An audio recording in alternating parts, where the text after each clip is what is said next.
Most gardeners reach the same fork in the road sooner or later. We want to smother weeds, protect soil, and build fertility without chemicals, and two materials keep showing up in the conversation: cardboard and newsprint. Both are cheap, accessible, and widely recommended. I used both for years without thinking much about it, until I decided to treat it like an experiment instead of a habit. What happened next was unexpected. One of these materials clearly outperformed the other in soil health, moisture balance, and biological response. The winner surprised me, and it changed how I mulch permanently. Why this debate matters more than most gardeners think.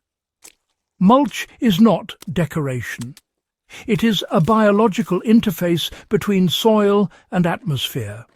What you place there determines whether microbes thrive or suffocate, whether roots breathe or stall, and whether water infiltrates or runs off. Cardboard and newsprint behave very differently once they get wet and begin to break down. Treating them as interchangeable is one of the quiet mistakes that slows soil improvement for years. How cardboard became the default and why it feels so convincing. Cardboard looks strong, durable, and effective. Lay it down and weeds disappear instantly. It feels decisive. For gardeners fighting aggressive grasses or starting new beds, cardboard offers immediate visual success.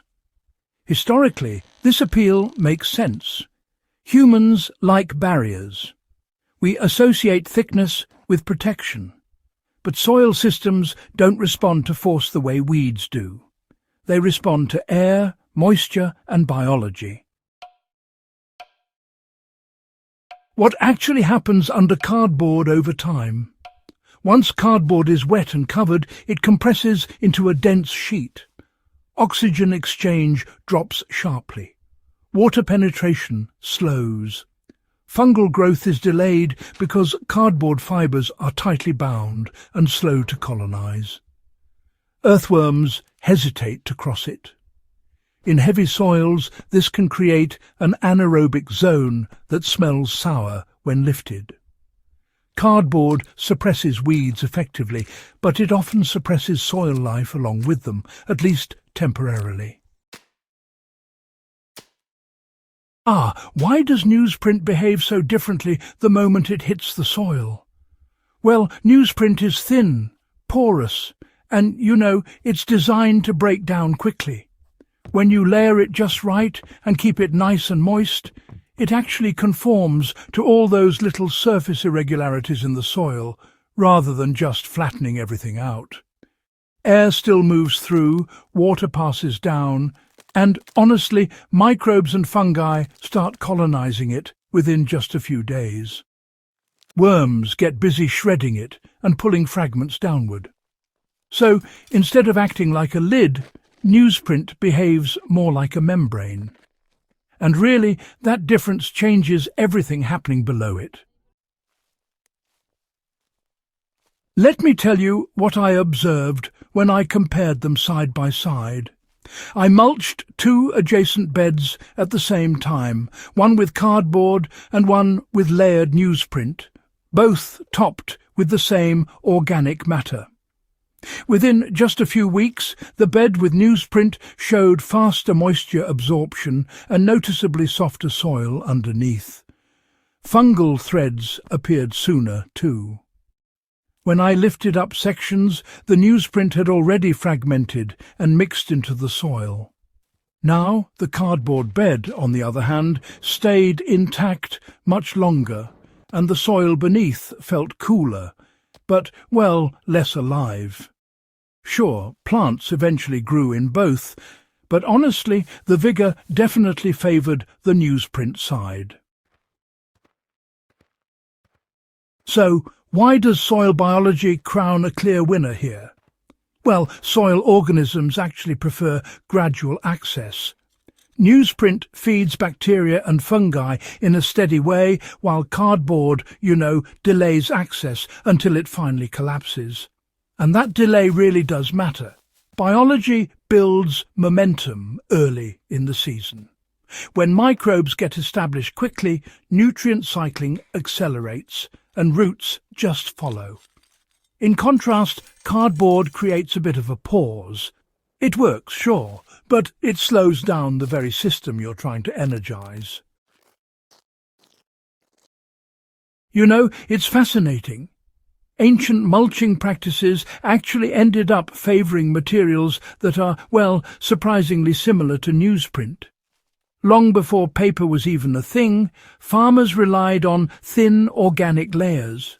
Things like straw scatter, leaf litter, chaff, reeds, and the residue left from crops.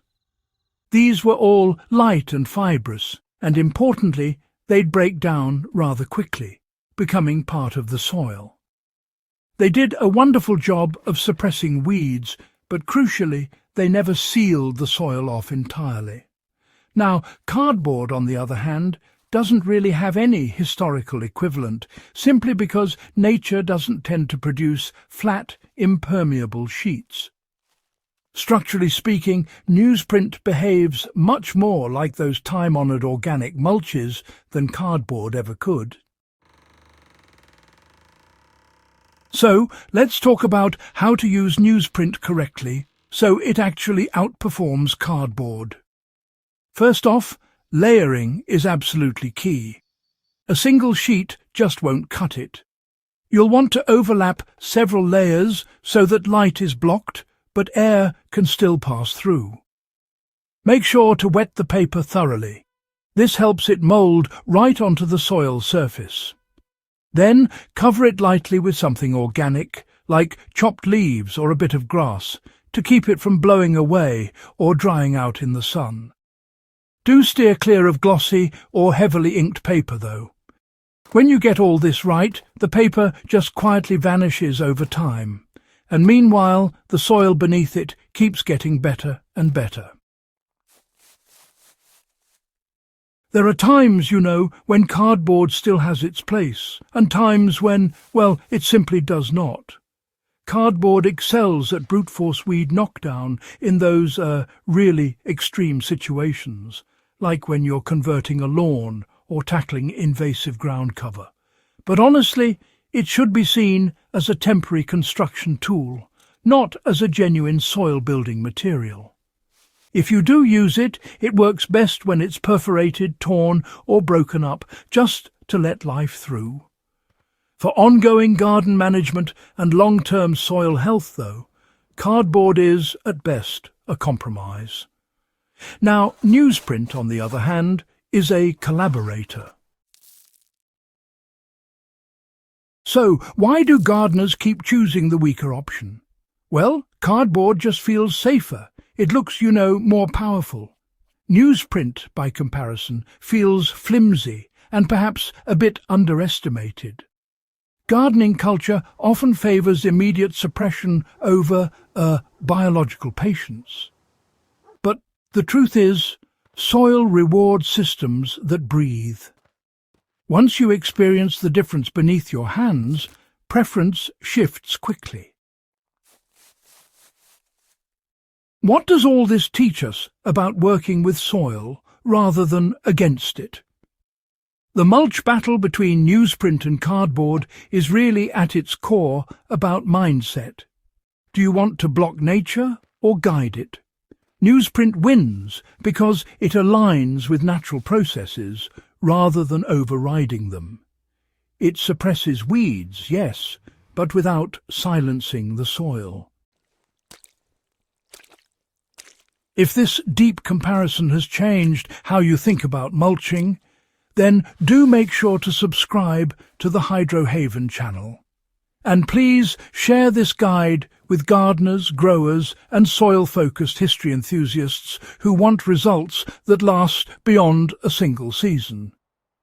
Sometimes, the thinnest layer makes the strongest foundation.